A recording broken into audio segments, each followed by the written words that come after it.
This young girl who's from the village outside of Kathmandu, she noticed when she was in school that her friends were disappearing.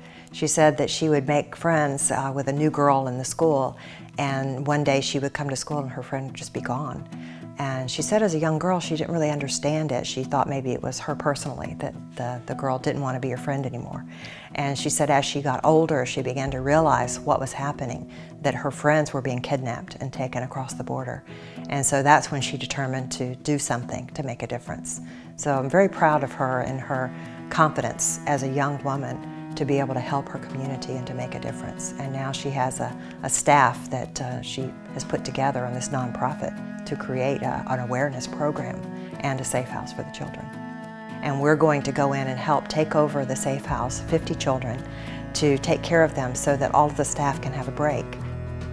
There's a group that we work with up in the north in Thailand that are targeting the bars and the areas up there for the prostitutes and the human trafficking. So if we can rescue them before they're actually taken, then we have a better chance of them having a full and normal life. We're looking at doing projects where we can bring some of these girls into a safe environment and bring gifts for them and do some fun activities for them, and also some education and training just to show our love and our care for them, because these are young girls that are mostly forgotten. They have lost their families for the most part, and they're out there trying to find a way to make a living, trying to find a place to belong. And so everything that we can do to show them that we care and that this organization is here for them, then the better chance of rescue for them. There's so much problem with rape and violence and AIDS and all of these things that the babies are being abandoned. The police are finding these babies in dumpsters. We ended up taking 50 blankets over for these babies. And there was one baby that they would not let go of the blanket we brought. That they tried to even bathe the baby, and the baby would scream, "No, I have to have the blanket." There was just an instinct that this is mine.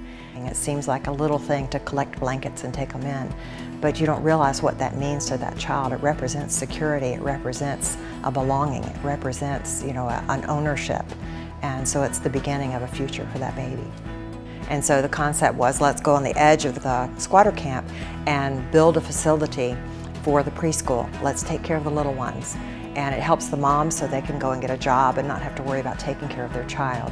And it also guarantees that the children are getting at least 2 meals a day that are nutritional. And we've been a part of that by bringing in some of the little plastic bowls and cups for the children. It's another great need that they have. So some of our suitcases will have things for feeding the children in it as well. And so you have an eclectic group of people that come there to study for 3, 4, 5 years, and they recruit around the world for the best of the best, the smartest minds. We also have a partnership with Versona Shops here in Jacksonville.